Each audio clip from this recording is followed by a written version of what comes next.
Look, I know not everything has been smooth sailing for the Cleveland Guardians, and there have been some frustrating moments throughout the early part of this season, but honestly, it's incredible how no matter what the stats say, no matter how bad things are, it's impressive that this team continues to stay relevant. I mean, the last 2 weeks, schedule-wise, has been a gauntlet. And the Guards survived, staying 5 games over 500 and in wildcard position, and reinforcements are coming. I know once David Fry comes back, it may take a few weeks for him to get going and into a rhythm, but with how disappointing Lane Thomas has been so far, getting his bat back will be huge for this team. And then Shane Bieber is of course a month or so out from coming back, and the Guards need him so bad with the Ben Lively injury and that whole situation. Like, there is no reason the Guards should even be above 500 right now. They lost the production of Josh Naylor in the offseason, the pitching just can't stay healthy, and this lineup has like 4 guaranteed outs, but Tito built this winning culture, and Stephen Vogt and Austin Hedges have continued it.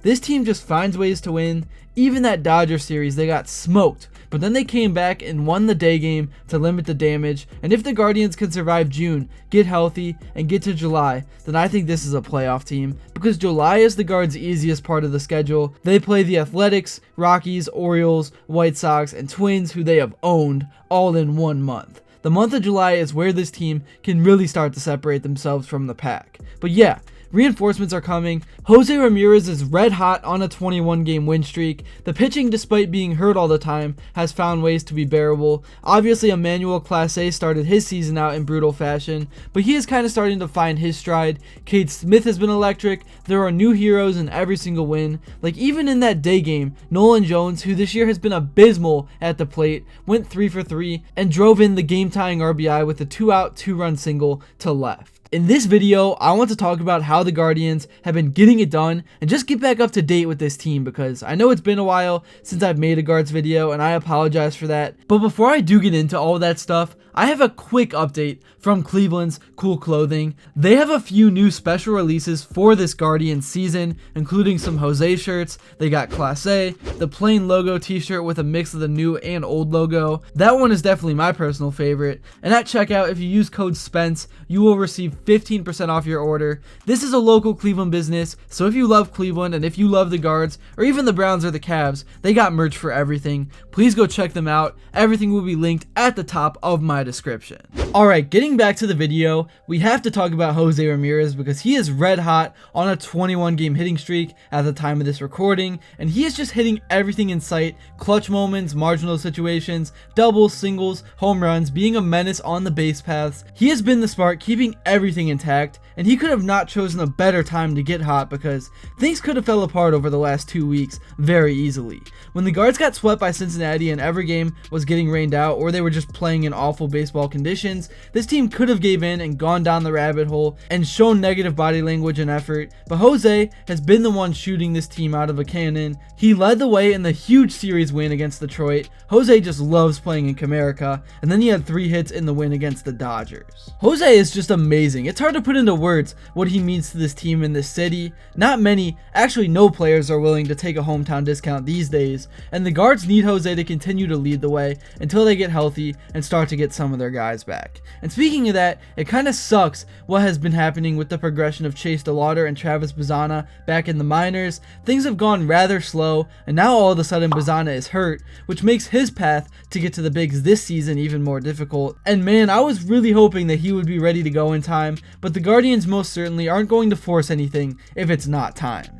But just completely theoretically speaking, could you imagine having this lineup in September? Steven Kwan in left field leading things off, David Fry at 2 as a DH, Jose in the 3-hole, Manzardo or Santana at first base. Santana could maybe even get plugged into right field, I guess. I know this may be an uncommon take, but I love his bat just because of how disciplined he is at the plate. I actually think he is an overall better at bat than Manzardo right now, but I know Kyle provides power, so I can't hate on him starting at all. But imagine that top 4, and then you got Lane Thomas at 5 in center field, if he can get things going, find his rhythm. Then you got Arias at shortstop who has been tearing it up. And then in the 7 hole, you got Angel Martinez at right field, who obviously hit that 3-run majestic blast against the Dodgers to complete the comeback. And then in 8, you got Travis Bazzana at second and Bo Naylor to round things up at 9. That would be an electric lineup, so much better than what we are seeing right now. And then the guards would have Daniel Schneemann, who can also start, Nolan Jones and Big Christmas on the bench, as well as Will Wilson, who is still young, but so far I thought he has been underwhelming, but that is a solid squad. And then if Shane Bieber can come back and can even be 85% of what he was before the injury, all of a sudden you got a pitching rotation of Tanner Bybee as the ace, Shane Bieber at number 2, Gavin Williams, who is up and down at 3, and then Slade Sassoni, Luis Ortiz, and Logan Allen all battling for that 4 and 5 spot. That is an on-par rotation, especially considering the bullpen the Guardians have, that is going to get better as we get to summer. They are going to find their groove, and the starters giving them some length would be huge. The Guardians also, to get off track onto something else, could make a surprising move with rising star CJ Kayfus. The offense is definitely in need of some help, and while the obvious answer seems to be outfielder Chase DeLauder, a Guardians insider has offered another name in CJ Kayfus. DeLauder was widely expected to make the major league team heading into the season, but another big injury that required surgery sabotaged things for the youngster. Now, however, DeLauder is healthy and making his way back at AAA Columbus, which could put him on the fast track to get to the bigs. But then there is Kayfus, who began the campaign at AA Akron and slashed .364, .475, .591 with a home run and 11 RBIs over 80 plate appearances before being promoted to AAA in Columbus, where he is slashing .315, .392, and .539 with 4 homers and 13 RBIs across 102 trips to the dish. I don't know if they'll be ready to pull the trigger on making a move, insider Paul Hoynes said on the Cleveland Baseball Talk podcast. I think Kayfus would be the guy ahead of DeLauder. He just got to AAA. This guy needs to play some games. Raking isn't new to Kayfus either. He was originally selected by the Guardians in the 3rd round of the 2023 MLB draft and saw his first minor league action last year, where he mashed to the tune of a .904 OPS, posting 17 dingers with 92 RBIs through 481 plate appearances. Kayfus can play both first base and outfield, so perhaps he could solve Cleveland's issue in right field, where neither Jhonkensy Noel nor Nolan Jones have been able to produce. But again, I think if Vogt started playing Schneemann more and Martinez, then that would solve the problem too if Lane Thomas finds his stride in center field.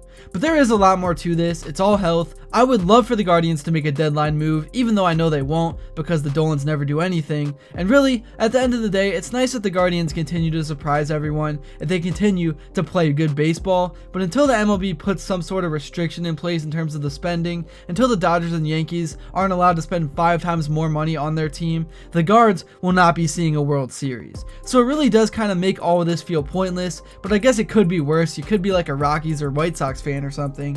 It's nice that the Guardians at least provide a summer full of fun baseball, and usually September too. I think they're going to make the playoffs this year. I really do, if guys get healthy and find a rhythm. That's really all I have to say for this video though. Thank you all so much if you made it to this point. Let me know what you've thought about the Guardians so far this season. I know it's kind of been a rough last 2 weeks, but they are starting to find their stride and they make it happen, man. They just figure out ways to stay above 500. They figure out how to stay in the race, and hopefully once the schedule gets easier, they can capitalize. But yeah, that's all I got. Let me know what you would like to see next time, and until then, I will see you all later.